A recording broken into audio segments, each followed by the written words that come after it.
Ivy League students who can't read. If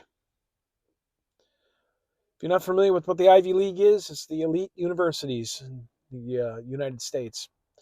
Welcome, colleagues. I'm George Sloan. Going to talk about something kind of interesting. I've been kind of following it for over a year, and it was one of the things that kind of got me thinking about launching this channel and all the related content to it. This is the Myford University channel. Please subscribe, give us a like, give us a share. The videos I've been seeing lately really get into this concept of they don't know how to read anymore. And not even so much they don't want to sometimes, they don't know how. They've lost the art. And there's a lot of reasons for it, and I'm sure you can guess quite a few of them. But, you know, there's just a strange conversation that's been going on in higher education. And quite frankly, it's been observed by, professors and others that a lot of these students at Ivy League universities don't have the capability of sitting down and focusing and reading. It's kind of sad. I'm not saying they're totally illiterate. They're just not capable of focused concentration, focused learning. And I believe that books are one of the cornerstones to a self-curated education. So that's part of why this catches my eye. Uh, I recently watched a number of videos, and one of them that caught my eye. The guy's name is Jared Henderson, and he wrote or did a video on why everyone stopped reading. And I'll include the link. I mentioned this one before, I think, but I'll include the link down below. It's worth checking out. It's very thoughtful, and it kind of gives you some insights, and it raises an interesting question. Now, there are some of you who are saying, "Oh, this is a complete disaster," and in many ways it is, especially when these people are wasting years of their lives and hundreds of thousands of dollars on this. But I'm kind of a glass half full kind of guy. I always try to find the positive in the bad situation. And my view is that the fact that so many people can't focus and read books and learn from books. And again, I think this carries over into some of the other things. I believe in courses and certifications too. I have a feeling that, part of this is the compressed attention spans. And again, I think a lot of you probably understand why that might be. But I look at this as a glass half full, and I see an opportunity here. My view is if fewer people are reading books, then that might be a competitive advantage for those of us who do. Let that sink in for a second. Um, my feeling about that is there's a great opportunity here. As long as you don't blink, you won't miss it. Um, but let's back up a little bit and talk about how this came about. I mean, why are people's attention spans getting shorter and everything? Well, the answer is right in front of you. It's probably your phone. But short videos, social media posts. Look at the TikTok. I mean, they're super short videos, for example. People also, use summaries. They scan headlines, but they never really dig into the meat of it. And quite frankly, uh, I hate to say the word, but even a little bit of laziness to some extent. So, one of the things that is happening, I think, is people are training their brains, whether they know it or not, for short bursts of information. And that's where you run into a little bit of a problem. Sometimes it helps to kind of chew it around a little bit and spend, a few more minutes as opposed to seconds to get a better understanding. Now, this is where reading a book is different. And I've done several videos and I've talked about this. You can kind of consume a book. You can touch it, smell it, feel it, go back a few pages, go forward a few pages. There's a number of different things. A book requires a little bit of patience, which is in short supply, as many of you probably know. It requires sustained focus. You got to be able to sit down and really look at it. It requires and encourages reflection, which is kind of what I was hinting at before. And the thing that I think people are missing out on and losing is that they're so quick to just, give me that quick hit. And The dopamine hits are wonderful, except for the fact that you're not really taking it in. And books obviously promote, a deeper thought process, especially if you annotate the books and also take notes. And I've talked about that in some videos. So it's a practice skill, and if you don't use it, you kind of lose it, and it's kind of hard to get back into. But again, I don't look at this so much as a crisis. In some ways it is. In some ways, I think it's a great opportunity for those that see the opportunity at hand. Uh, the thing that I would say is, if most adults haven't even read one book in the last year, and I've promoted this concept, why don't you commit to reading 12 books this year? Oh, well, reading takes a long time. If a 300-page book, if you do 10 pages a day, at the end of the month, you've completed one. And some books aren't 300 pages. That tends to be the average. I think a lot of it's fluff and filler and bullshit, but you can cut through it. There are some great books that are a lot shorter. I'm going to include a free download for the curated, book list that I've put together. There's about 300 books there, and I also help you sort through it and figure out which ones might make sense for you. I highly recommend you download it. But here's the thing. If everyone's busy consuming summaries, you have an advantage if you spend the time and dig in and get a little more information than they're getting, and you're going to be the one that comes out the winner in the end, because you'll have the context, the full context, as opposed to the summary. You'll naturally develop a deeper knowledge. You're going to get stronger reasoning. You're going to get a broader perspective. Uh, you'll become a better thinker and decision maker.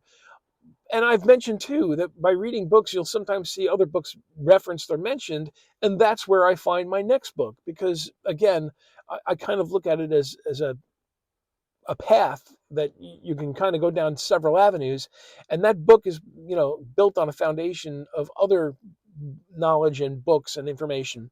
So you're going to get a lot more out of it. And as I say, if everyone else is not bothering and they're taking the easy way out, with a little bit of extra work and effort, you're going to stand well above. My feeling is, the people that are really looking at books and doing it thoughtfully and intentionally, you're going to be ahead of 99% of the people. And I've talked about that concept before. Another concept I've talked about is the idea that, books can be a mentoring program. You may not be able to get time face to face with the author. Some of them may even be dead, but you can get a view into their mind and their insights and their accumulated knowledge, a wealth of information. And you can use books as a mentoring program. And I've done it. When I find an author I like and they resonate with me and they've, really got some solid information, I'm getting more than the 3 or 4 gems I'm always looking for. I'm getting a dozen gems out of a book.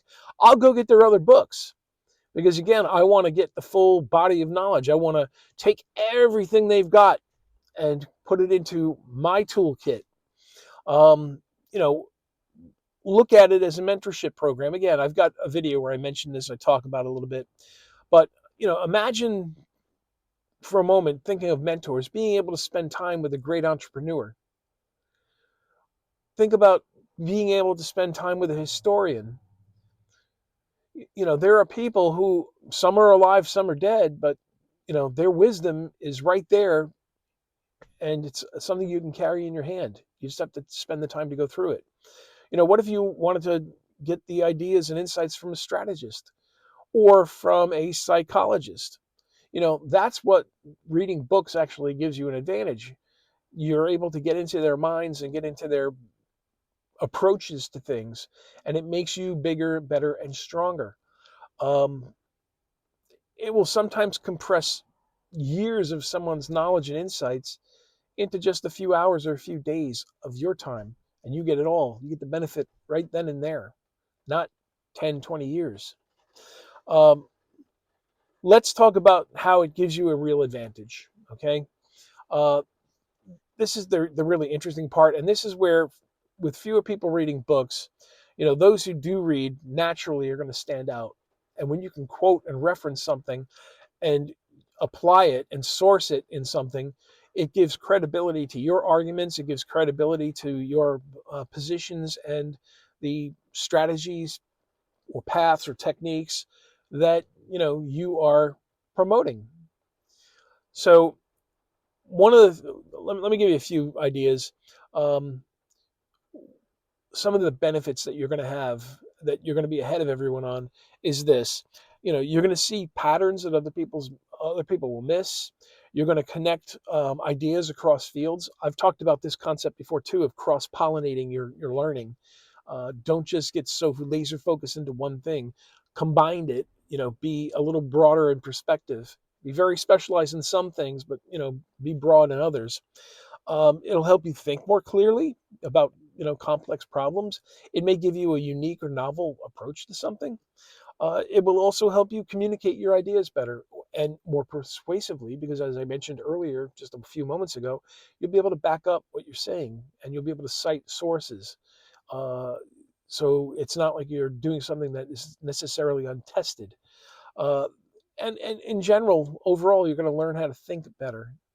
And quite frankly, we can all do a lot more of that. There's a lot of not thinking out there. And as I say, you do a little thinking and you do a little learning and a little reading, and you're going to be ahead of folks. Uh, let's talk about some ways to build your reading habit. And again, I've recommended people think about the idea of reading at least one book a month. I mean, it's not too much to ask. I know it sounds like a lot, and just like going to the gym, you're going to be a little tired and stressed the first time you do it, but you're going to build up that muscle. So let's talk about that. Again, we're not necessarily talking about, reading 100 books a year, although you could. Let me think about how many would I typically, I go through sprints or surges of reading. Um, I probably do about 3 dozen a year. I think that's a safe number to put out there. Uh, some years more, some years less. Again, I also do courses and certifications as well, but I would say do about 3 dozen.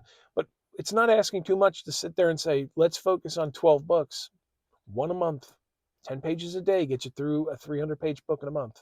Some of the books on that reading list are less than 300 pages. Quite a few of them, as a matter of fact. I like popping out the short ones because they get right to the meat. So doing, like I say, 10 pages a day gets you through a 300-page book if it happens to be that, and you'll typically get through 12 books a year. In some cases, a little bit more. And as I say, the more you do it, you're going to realize you're going to, want to do it more. Um, that alone is going to dramatically increase your knowledge, skills, and abilities, especially if you apply it and put it into practice as soon as possible. You can't miss if you pick the right books. And as I say, I'm giving you a free download with a curated list that I've put together, and I will be adding to it. And again, I mentioned earlier, another thing you need to do is take notes. Sit down with a notebook.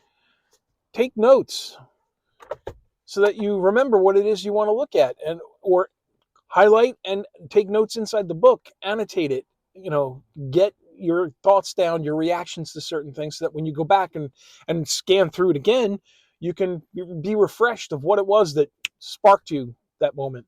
Um, so writing it down, as I say, is going to help you. And I'm going to also put a free download for, 25 ways, what do I call it? 25 ways to take better notes and turn learning into real results. Um, that should also help you a little bit. Again, sensory. You're going to be writing it down. You're seeing it. You're thinking it, and you're going through it.